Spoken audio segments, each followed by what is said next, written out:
Affordable Connectivity Program. President Biden worked tirelessly to create jobs for black Americans in addition to supporting black businesses throughout our country. President Biden pledged to be a proponent of historically black colleges and invested $16 billion into these colleges and universities. And we woke up Friday morning, Mayor Benjamin, to learn that the president had just commuted the unjust sentences of over 2,500 Americans who had been incarcerated during the so-called war on drugs, when a speck of crack cocaine could get you a life sentence and a kilo of cocaine could get you probation. To these things and so many more he has done, I want to say a resounding thank you. Thank you, President Biden, for being true to your commitment to black America and lifting up the middle class. Understand that these were no tasks easy. MAGA fought him at every step of the term. But President Biden's steadfast, compassionate leadership brought us through. And I'm so glad we can celebrate that in no month were jobs ever lost during this 4 years. We can celebrate that we have the first black U.S. Supreme Court Justice, Ketanji Brown Jackson, and more people confirmed to the federal courts than any other president combined. We can celebrate that once again our faith in God and trust in President Biden's leadership was not in vain. And we can celebrate under President Biden's leadership and diplomacy, we are one step closer to peace in a war-torn Middle East. In closing, look where we are in North Charleston, just a few miles from where it all began. Yes, we are here, where under the leadership of the new and first black mayor, Reggie Burgess, who is here. In sum, this is where it all began, and I'm so happy that the president declared and decided to make his last stop before he begins his next journey. I'm so glad that I had the opportunity to work in one of those black jobs by serving as trade advisor to help Catherine Tai, the trade representative, negotiate global peace and trade, to observe the president, to learn from him, to see him. I'm so glad that we were there at the Alpha at the beginning, and I'm so glad, Congressman Clyburn, Joe got his vote. So we are saddened that the end has come, but we still have to rejoice. We still have reasons to keep the faith. We still have reasons to keep leaning on God's word. We still have reasons to keep on keeping on.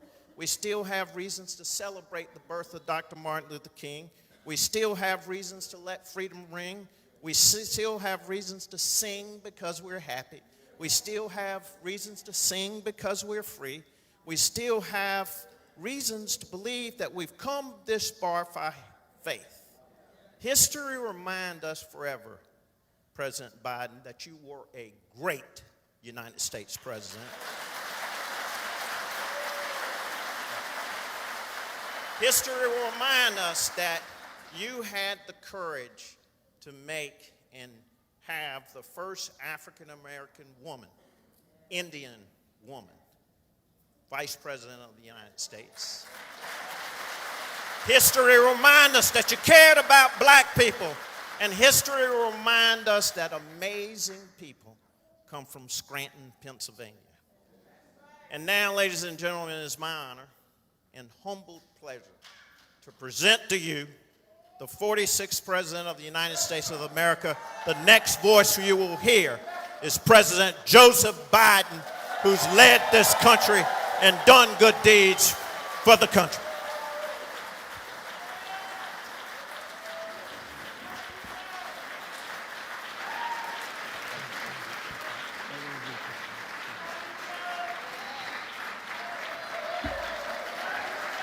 Hello, hello, hello.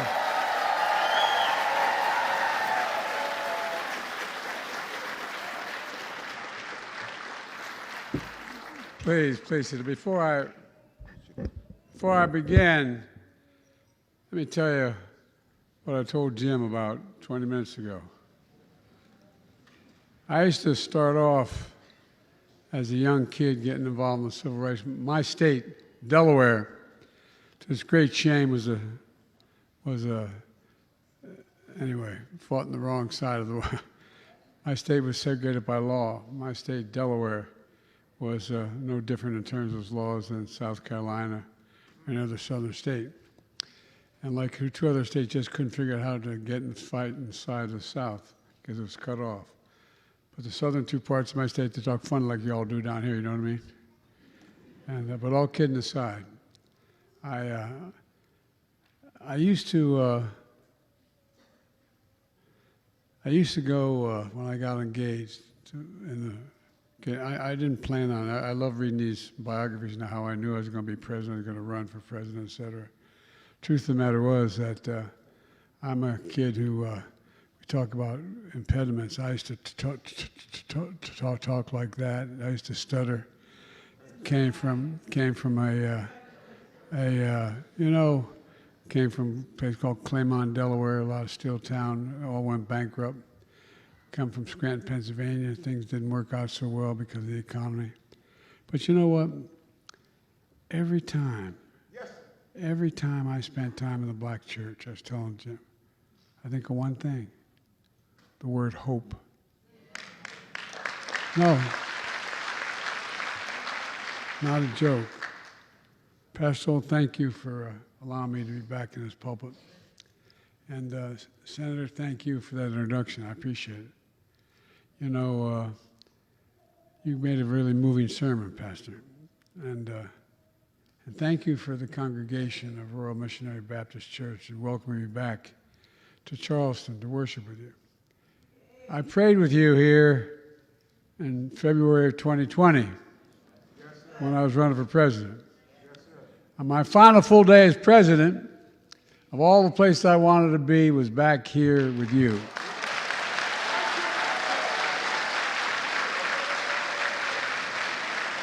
I first got involved in public life because of the civil rights movement. I'd attend 7:30 Mass at my church, then I'd go to another morning service at the AME Church in Delaware. The black church, the spiritual home of the black experience that helped redeem the soul of the nation, literally. That's the truth we honor. On the weekend we celebrate one of the political heroes, my political heroes, many of yours, Dr. Martin Luther King. I have two busts in my office that I can see from my desk. I had two political heroes growing up, Dr. King and Bobby Kennedy. No, I'm serious, sir. You've been in my office, Jim. There's two busts that I see from my desk. On Sundays, we often reflect on resurrection and redemption. We remember Jesus was buried on Friday and he rose on Sunday. We don't talk enough about Saturday, when the disciples felt all hope was lost. Our lives and the lives of the nation, we have those Saturdays. We bear witness of the day before glory. And some people's pain are in pain, and they can't look away. But what the work we do on Saturday is going to determine whether we move with pain or purpose. How can faith get a person, get a nation through what's to come? Here's what my faith has taught me. Scripture says, as iron sharpens iron, so one person sharpens another person. That's what faith and friendship have taught me. And friends in South Carolina like Jim and Emily Clyburn. I could not be standing here. I would not be standing. That's not hyperbole. I would not be standing here in this pulpit were it not for Jim Clyburn.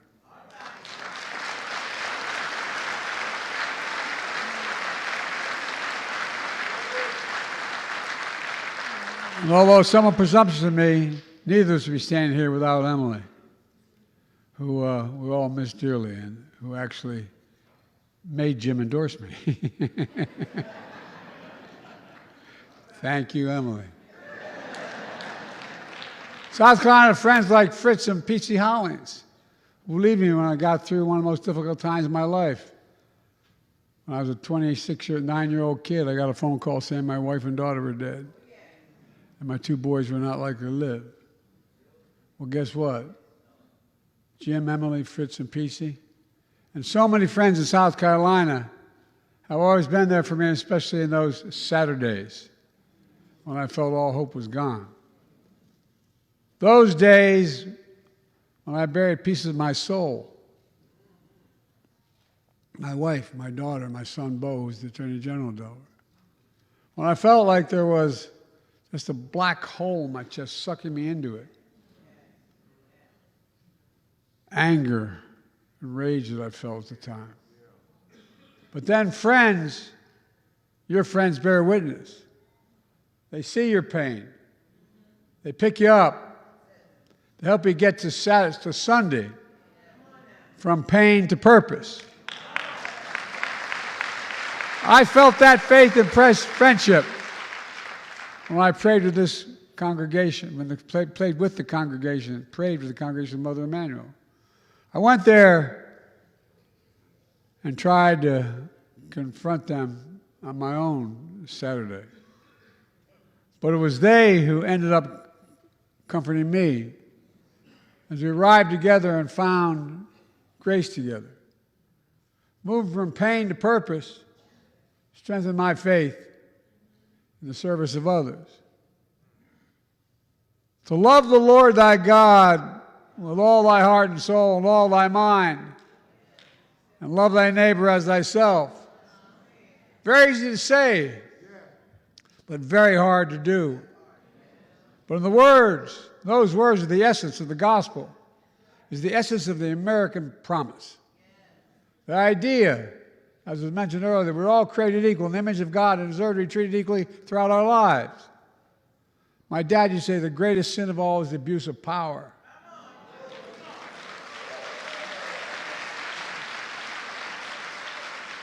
We've never fully lived up to that commitment, but we've never walked away from it either because of you and your ancestors before us, who followed light of the North Star even in darkness. After this service, I'll be visiting the International African American Museum. It captures the ongoing story of redemption. I'll tour the exhibits and I'll speak about the power of history to make real the promise of America for all Americans. But this morning, I'd like to talk about the essential piece of redemption, the power of mercy and justice. With experience, wisdom, conscience, compassion, and science, we know how healing and restoration from harm is a pathway to the kind of communities we want to live in, where there's fairness, justice, accountability in the system, where the people we love go through hard times, fall down, make mistakes, but we're right there to help them get back up. We don't turn on each other. We lean into each other. That's the sacred covenant of our nation. We pledge an allegiance, not just to an idea, but to each other. That's who we're pledging allegiance to. That's how I viewed my decision to issue more individual pardons and commutations than any president in American history. To inspire and end federal death penalty by commuting most of those sentences to life in prison without parole. To commute the sentences of individuals serving disproportionately hard, long, and harsh sentences for nonviolent drug offenses compared to the sentence they would have received today in commuting that crime. To show mercy for individuals who either did their time or significant amount of time and have shown significant remorse and rehabilitation. To understand that supervision after release is critical to provide accountability and support, while knowing that government supervision over a very long time serves neither the interests of the person or the public. These decisions are difficult. Some have never been done before. But in my experience, with my conscience, I believe taking together justice and mercy requires, as a nation, to bear witness, to see people's pain, not to look away, and do the work to move pain to purpose, to show we can get a person, a nation, to a day of redemption. We know the struggle toward redeeming the soul of this nation is difficult and ongoing.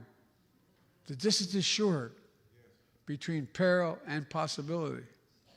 But faith teaches us the America of our dreams is always closer than we think. That's the faith we must hold on to for the Saturdays to come. We must hold on to hope.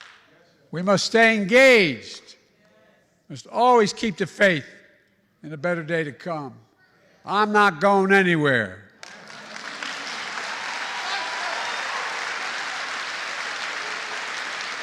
I'm not kidding.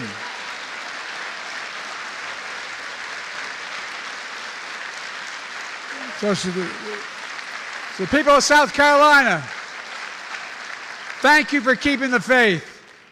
It's been the honor of my life to serve as your president. The highest honor for Jill and our family. And as I close out this journey with you, I'm just as passionate about our work as I was as a 29-year-old kid when I got elected. I wasn't old enough to serve yet. I'm in no ways tired. I've always heard before, we've come too far from where we started. Nobody told me the road would be easy.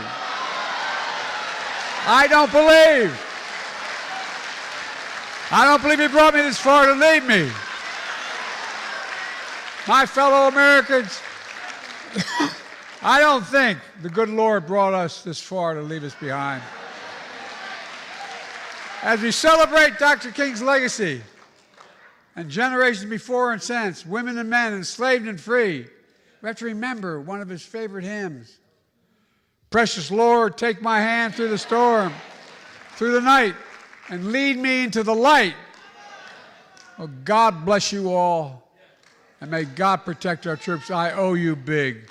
As they say where I come from, you the guys that brought me to the dance. Thank you, thank you, thank you, thank you.